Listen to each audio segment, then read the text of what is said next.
her name Rebecca, and she was an ex-Satanist. She's now a Christian, but she shares a chilling testimony of what it was like when she was in this satanic cult right from childhood. So watch now. I was the fifth bred of Satan, and my power that I ran with was, my element was fire, and you couldn't get any higher than what I was. I could move things without touching them, and I could make people stand away from me and command the demons to go get people and make them get pushed away. I could protect myself in that sort of way, and I really liked the power. You were taught concerning the things of the dark side of the supernatural at a very young age. Could you share some of that with us? I was really involved with the satanic church every day. The high priest would come and get me, and they would take me to the church, and they would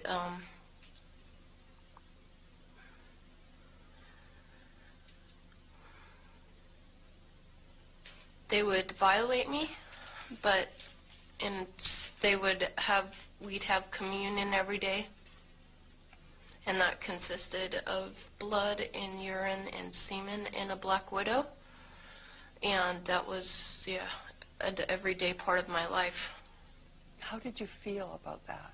I felt really scared, but at the same time I liked the power that I had, that they taught, and I had inside of me, because everybody has gifts inside of them, and you can be influenced by the Holy Spirit or the familiar spirit, and I was totally influenced by the familiar spirit. I had Satanists around me, constantly following me.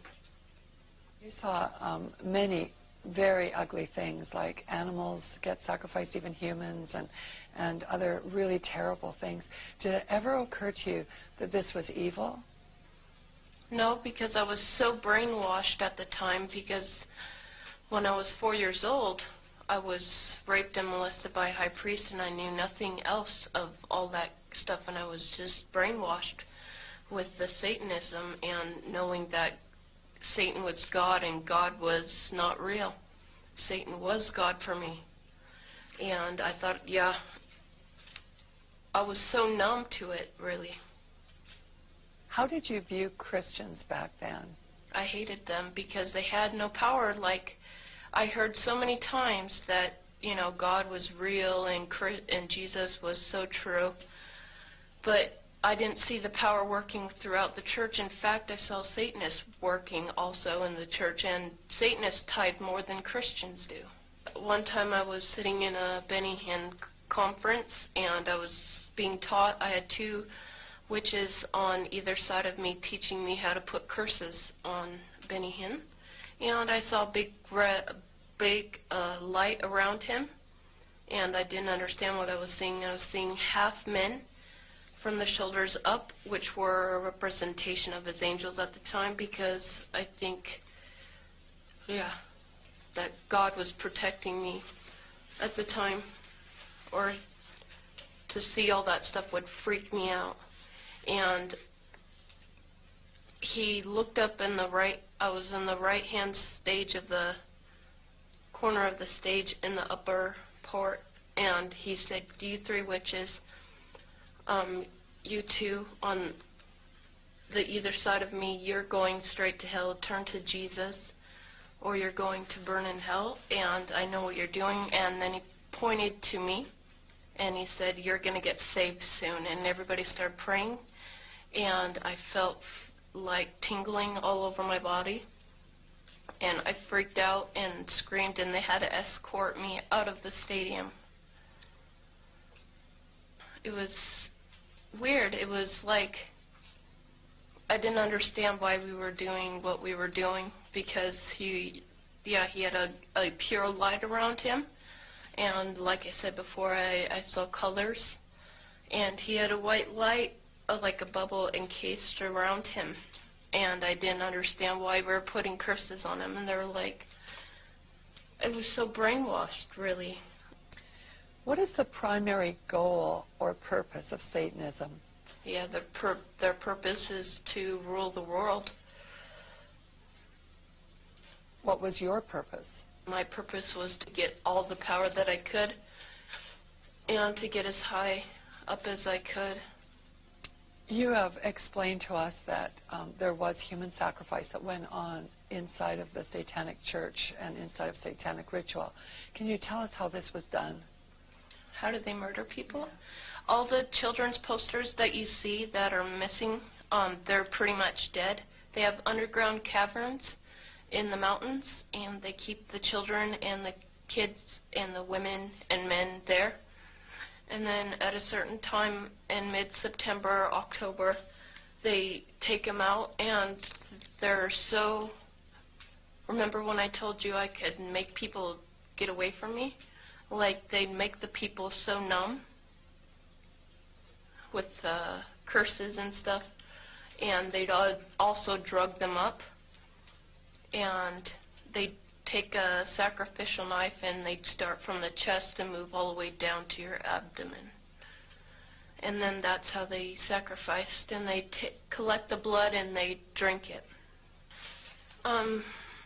When the mid-September through mid-November, they sacrificed babies, and nothing but babies, because they need the pure blood of the untainted children. And I didn't understand what it was like. I just can't believe I'm seeing this every year of my life. I've experienced that, and that was the hardest part for me, is like hearing those babies literally scream and cry,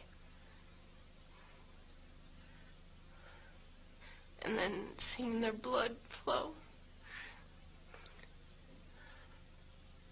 It was horrible.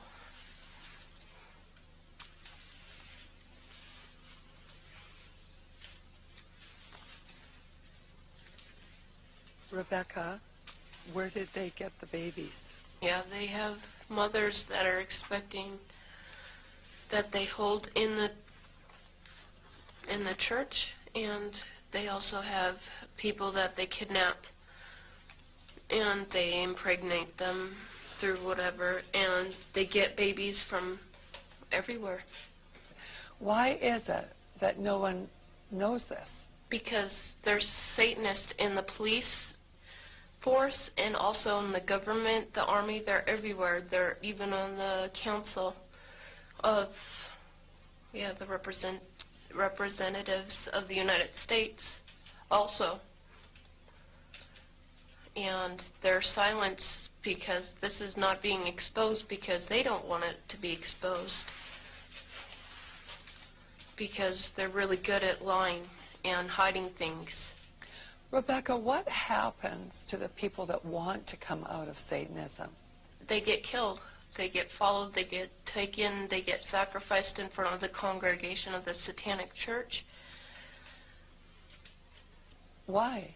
Because they know too much information about the Satanists and who their names and places of where they keep the people underground, and they just know too much information.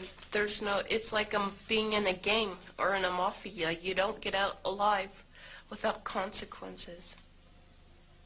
Is this difficult for you to talk about? It's really difficult because, I feel really scared, because I don't know how to tell everybody that's out there that I came out, because I'm not sure if anybody's going to believe this, because it's so much like a fantasy.